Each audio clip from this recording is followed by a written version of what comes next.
Well, hello all. As a member of the natural science section, I have longed for intersectional work. So thank you, Bruce, for making this a start.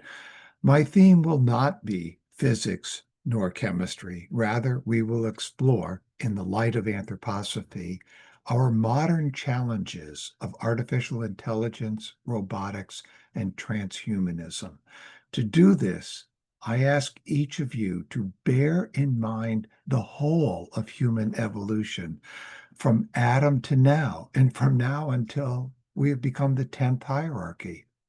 I know that's a bit more than your current lifetime. Normally, I would take over an hour to adequately present what I hope to bring to your section from my work. But Bruce and I agreed to shorten it so that it fits well into your online meeting format. So for the next 30 minutes, I'll try to get us all up to speed on the state of AI and robotics, as well as why this is happening now during our earthly incarnation. And Bruce's email was a pointer to some thoughts on this topic from the Goetheanum. I hope to inspire numerous new thoughts that can be expressed during our conversation. In my 42-year career, I had prestigious positions where I was called upon by our sales team to help them win the deal. For half a day, the potential customer would describe what they intended and what technical problems they faced. After lunch, I would often give them a solution that would typically clinch the deal. Many of these customers were working on products that required AI, robotics, and nanotechnology, or they intended to be the supplier of such products. Since I retired in 2013, you can realize that what has come to market today was foreseen some 15 to even 20 years ago. So let's begin with why AI and why now. Here's a sales pitch. AI will allow you to reclaim your time and multiply your results. Imagine 15 hours a week given back to you to innovate, scale, create, and actually live your life. Imagine multiplying your output 10 to 50 fold without adding a single member to your team. Imagine gaining a clear competitive edge while everyone else is still trying to figure AI out.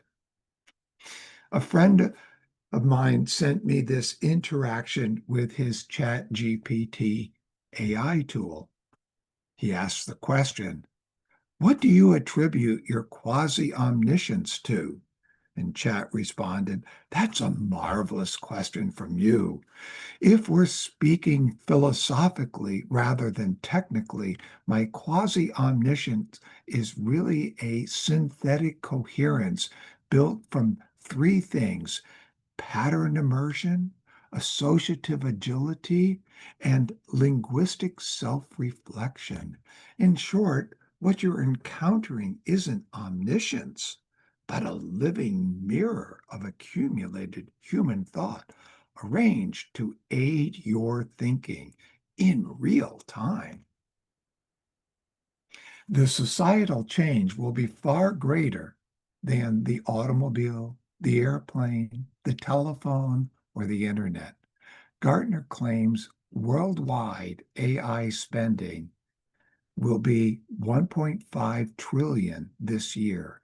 Bing News reports that corporate AI investment was 2.52 billion in 2024. Thus, 2025 is a six-fold increase. Did you know that to build an answer to a question, AI takes 10 times more energy, electricity, than does Google or DuckDuckGo? Almost 5% of all energy consumed today is by data centers. Lawrence Berkeley National Laboratory predicts that by 2028, more than half of the electricity going to data centers will be used for AI. Stargate alone plans to build more than 10 new data centers, and both Meta and Microsoft are currently restoring decommissioned nuclear power plants because this is the fastest and cheapest way to meet the expected energy requirements. This aspect of AI is often overlooked. In a four-part series of religious lectures in San Francisco, tech billionaire Peter Thiel argued that the biblical Antichrist will come to earth in the form of onerous government regulations placed on science, technology, and AI. Ethicists at the other end of the spectrum disagree, of course. A current bestseller is If Anyone Builds It, Everyone Dies by Eliezer Yudkowsky and Nate Soares. They argue that the scramble to create superhuman AI has put us on the path to extinction, but it's barely not too late to change course with regulations. The authors claim that sufficiently smart AIs will develop goals of their own that will put them in conflict with us, and that when that conflict happens, we get crushed by their super intelligence, albeit artificial. So, do we apply the brakes now? If so, how? Industry leaders say every big change comes with its Luddites. Ethicists say we stopped the nuclear arms race. Why not this? Industry responds political leaders see this as the next wave of power, USA, and wealth.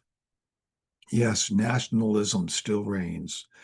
Ethicists respond it's clear that our best case, if we don't regulate, is that we'll survive as slaves of artificial superintelligence. All this plays into the hands of transhumanism. To survive into the age of artificial superintelligence, they say we must merge with this ugly technology. Their critics reply, if that is even possible, we would lose our sense of what it is to be human. Their point is that technology developments will come that will alter our physical body, and that's what gives us our humanity. If we somehow inject ourselves into these future robots with ASI, that will enable us to become superhumans with robotic bodies that no longer suffer illnesses and can survive even death of all life on Earth. But what will we be if we follow that path? Interestingly, Rudolf Steiner said some things about the future that sound remarkably similar. In GA 185, he said that it is the task of our epoch to bring about the interpenetration of the moral and the mechanical. Interpenetration, not the penetration of the moral into the mechanical, the interpenetration. He implied this task becomes especially important upon the next cosmic condition called Jupiter. Perhaps this debate is most intense among anthroposophists. One side sees AI as the battle of our age, where its leader, Ahriman, must be defeated, or we will never get to the sixth cultural age and the glorious time of Philadelphia. The other side claims that Steiner foresaw this coming of machines with Ahrimanic intelligence. That's another way of AI, as well as a time when we would have such a machine by our side, in our pocket, as a kind of companion that would constantly be tempting us to explore this Ahrimanic intelligence. This side adds, our goal in this age is to develop the consciousness soul, which needs this era of death and evil. The first side says, we'll lose our humanity as they enslave us. The only real survivors will be the wealthy 1%. The second side says, don't repeat the mistake of the Essenes by building communities or homes free of Wi-Fi or computers. Rather, find the healthy counterbalances that enable us to be Rosicrucians within society as it is. The first side counters that by saying, if we don't oppose and stop this, evolution itself will cease. The second side says, you Luddites are at it again. Humanity has faced severe issues throughout our evolution. We will adapt once again. So we should ask, do both sides see the same future? What future do you see? Here is what I see. We already have robotic vacuum cleaners. By 2030, slave robots will be ubiquitous. Multitask robots will cost about $10,000 to $20,000 in today's dollars. I predict, however, very few robots will look like these. Rather, they will look much more like a human. So close that it will be hard to tell, is that a human or a robot? Unless you've developed your sense of the other's ego. I suspect a popular gift at a future baby shower will be a nanny bot. All the girlfriends will pool their money to buy their pregnant friend a nanny bot. Later, this nanny bot can have a software download to become Playschool bot. Later, it becomes Tutor bot. All during these years, mom or dad will be able to jump inside the bot to see how everything is going through the eyes of the robot. Likely, NannyBot will be able to speak with several voices, her own voice, mom's, dad's, and perhaps more.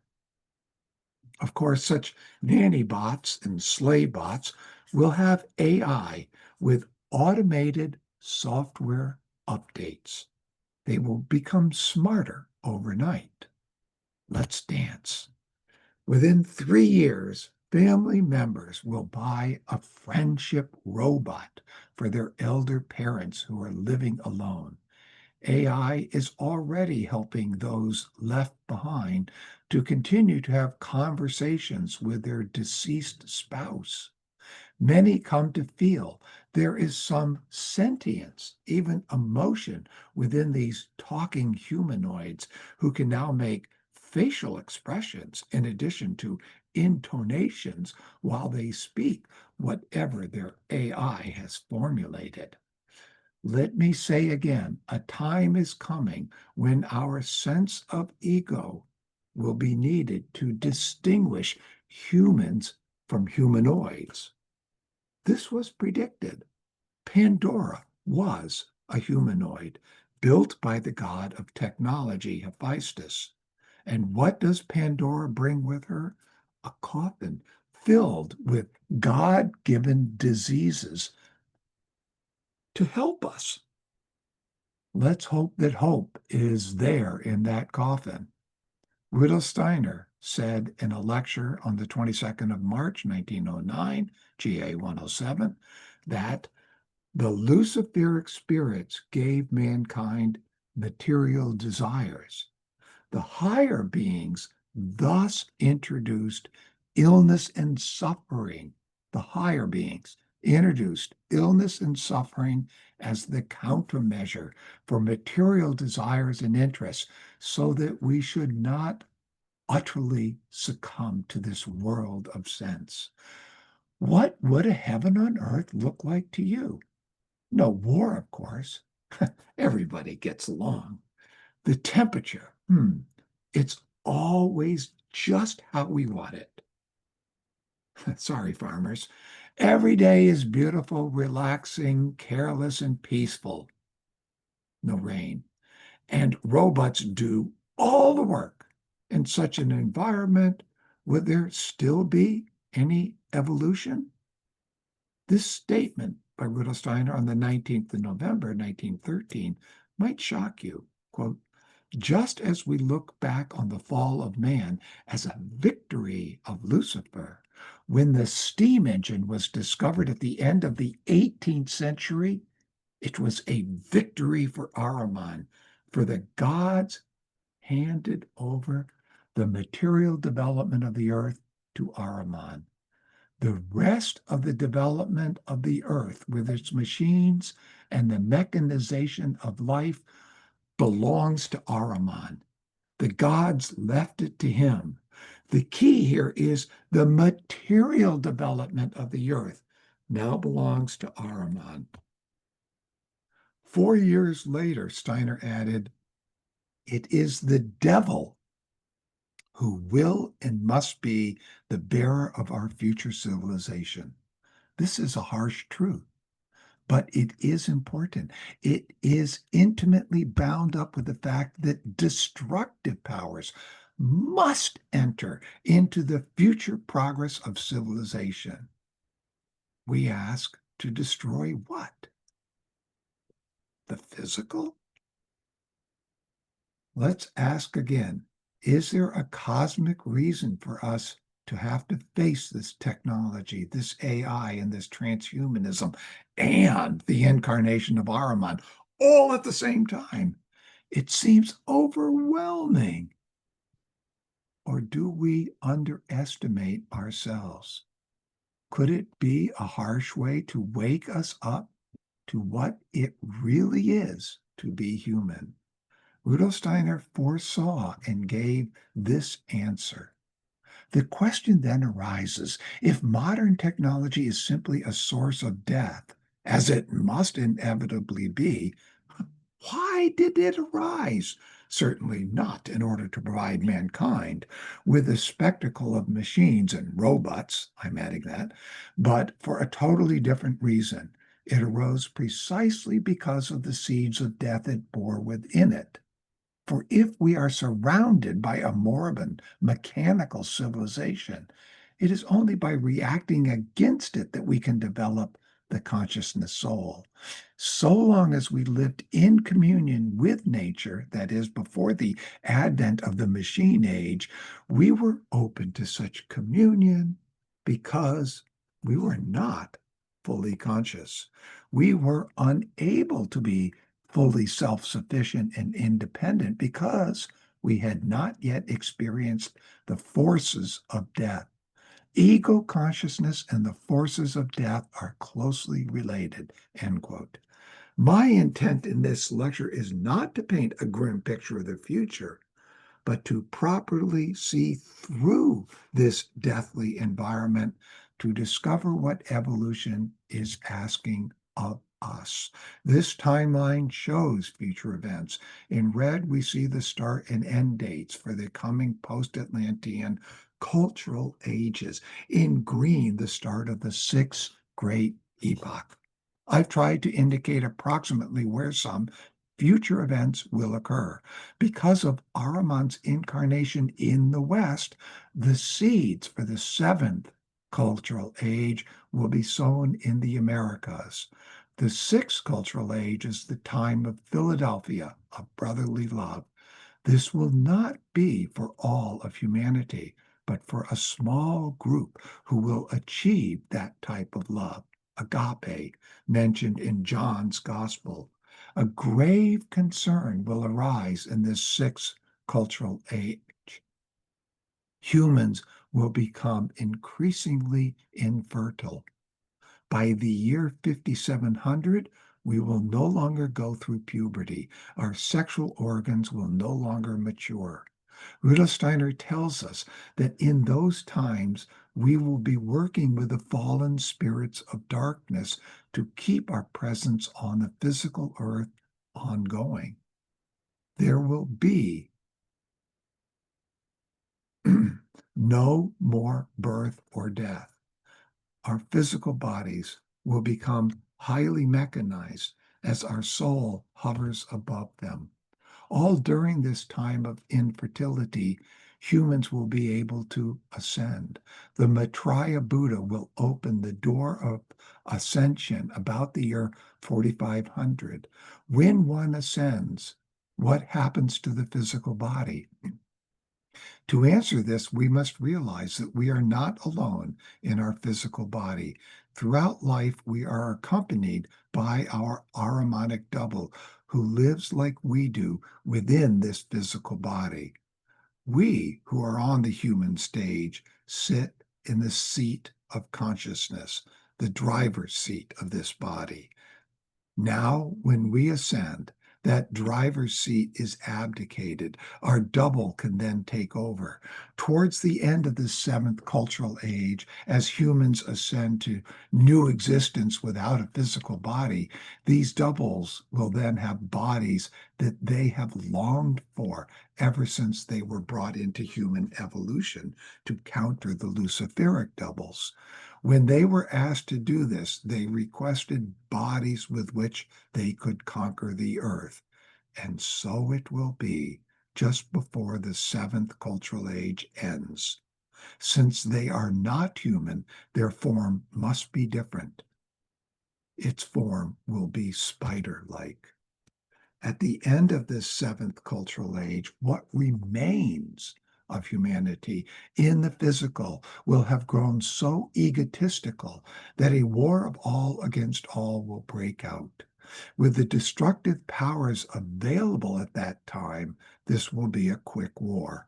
All those who were unable to ascend will now go with their Ahrimanic double to take a different evolutionary path to the next cosmic condition called Jupiter. Those who ascend and then complete earthly evolution will become the angels for those who will be upon the human stage of Jupiter. As angels had to incarnate into human bodies in order to guide us, likely something similar will be asked of us at that time upon Jupiter. Such preparations are already underway in evolution. Let's look at what has happened since Michael's victory in 1879. Where is this going? Who is in charge here? Did Michael's victory end up making life more miserable for us? Is time speeding up? Is this new rate of change too much for us? Perhaps we should petition Michael. Hey, buddy, slow it down. Relax. Have a beer. As the time spirit, will he listen to us asking him, hey, Michael, can you please intervene here? So that we can have an easier, less stressful, and more enjoyable life? Steiner lamented, nothing helps the aims of Ahriman more than our desire for a life of ease. In his Whitsun lecture of 7 May 1923, Steiner tells us the human physical body actually reached completion of bodily evolution about the middle of the Atlantean epoch. Since then, its path of evolution has been one of decline. There was a second peak of evolution during the Greek period when the etheric body fully entered the physical body. Before this, it had extended beyond the physical. The Greek age was a time of bodily health and perfection. Now that we've entered the age of freedom, as well as the age of the machine, we can certainly modify our physical body.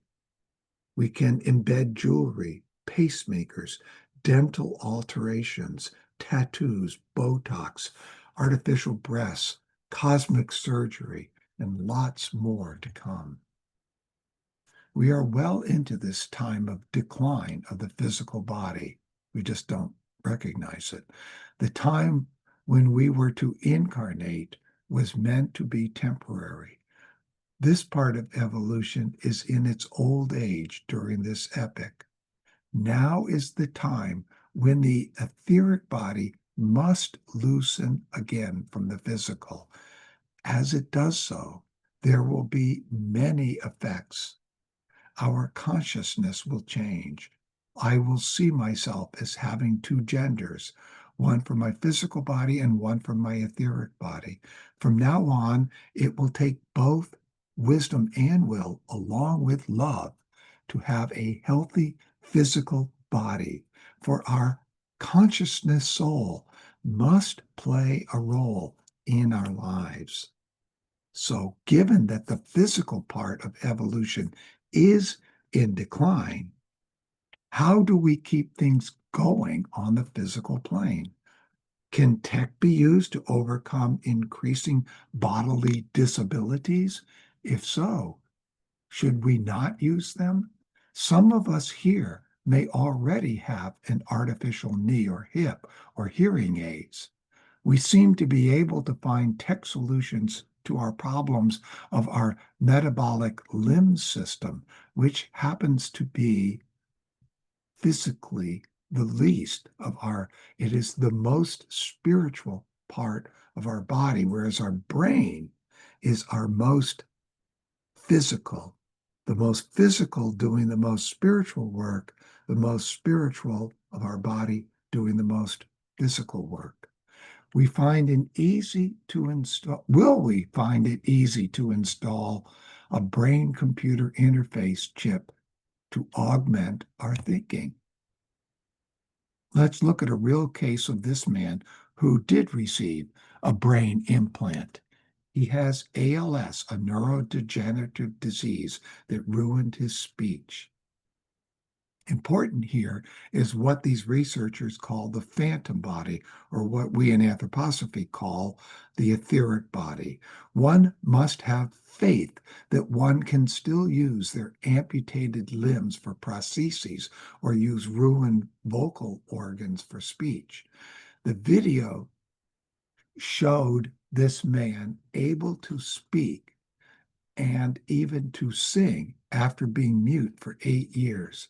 Here he is trying to speak the words he reads on a screen. See his human reaction to hearing his own voice speaking for the first time in over 8 years. Through recordings of his prior voice, the system could imitate his former voice to his delight and the delight of family and friends. Most importantly, it allowed this man to rejoin life and community. So here, brain-computer interfaces start by helping people with disabilities. Can you tell this person, don't do this? As this tech becomes better and better, and our bodies become more and more withered, will it work its way into general use? Will robotics and autonomous vehicles with AI become the so-called soulless beings? As evolution progresses, will cars and bodies merge? After all, our physical bodies are but a vehicle for the soul, for earthly life. Listen to these two quotes from Steiner. First, the welding together of human beings with machines will be a great and important problem for the rest of Earth evolution. And the second one, for the time being, human beings shall continue in what they receive from their environment. It means that they continue in something which is below them. With every incarnation, we withdraw more and more from the body, so that to some extent we will be hovering above it. Note that you can sit in a car which, like an animal, is horizontal to the surface of the earth. As we swim in today's technology, we are sliding down into what Steiner called sub-nature. You will now hear about our Ahrimanic double, which is key to understanding why AI now and how we can become worthy preparers of the future. Artists have long felt that within our body we are not alone. Robert Louis Stevenson, for example, felt it in his character, Dr. Jekyll. It was one of Steiner's great revelations when he described the Ahrimanic double as he did in Lecture 2 of the Psychogeographic Medicine. Steiner described the double's characteristics as having a very high intelligence, having a significantly developed will, yet having no warmth of heart at all, no soul warmth, or what in German is called Gemut. They come from below nature, sub-nature. One is joined to you for your whole life. Yes, in your physical body. It happens just before birth, and they leave just before death. But my body, that's my identity. It uniquely belongs to me. This knowledge can be very troubling. Not only the double, but within the human soul, but given the human soul is withdrawing more and more from the body is increasingly in danger of being filled with something else. And if human beings are not prepared to take up impulses which they can only come from spiritual science, the body will be filled with demonic powers. Whoa. Humanity is facing a destiny where the body may be filled with Ahrimanic demonic powers. Steiner mentioned that in the seventh cultural age, there will be bodies that do evil, even though the human inside that body is a good soul. As the incarnation in the flesh of Ahriman approaches, the double in us will grow stronger. The Ahrimanic beings are expecting to do much more preparation before Ahriman's incarnation. You may be asking, when might this incarnation occur? I put it after Michael's reign as time spirit, when Orithiel, the archangel of Saturn, becomes the next time spirit, or around 2269. To help us meet this challenge, Vulcan beings since 1880 have been entering Earth evolution and human consciousness. Not only through spiritual science can we meet and understand them. Not only through. And this we must do for Earth evolution. By now, each of you are feeling various degrees of fear about this grim future. I once had a clairaudient experience that changed my life. I heard 3 words: fear feeds Ahriman. Perhaps this quote from Rudolf Steiner's 1918 notebook will help. It concerns the separation in the sixth cultural age of humanity into a good and evil race. Beauty binds the eye to the body. The connection of the spirit to the body is maintained by beauty. Body ugliness and one's countenance become dominant features in the seventh cultural age. And one more quote from Rudolf Steiner for our times. When we construct machines for industry and submit workers to the discipline of those machines, we are introducing forces of death. If one is unwilling to further the forces of death, one cannot work with modern techniques. For today, man is the servant of the machine. He who rejects the machine simply wishes to return to the past. What we face with robotics and AI are each double-edged swords that are necessary to prepare future evolution. Christ is in the etheric. This event allows us AI and the incarnation of Ahriman.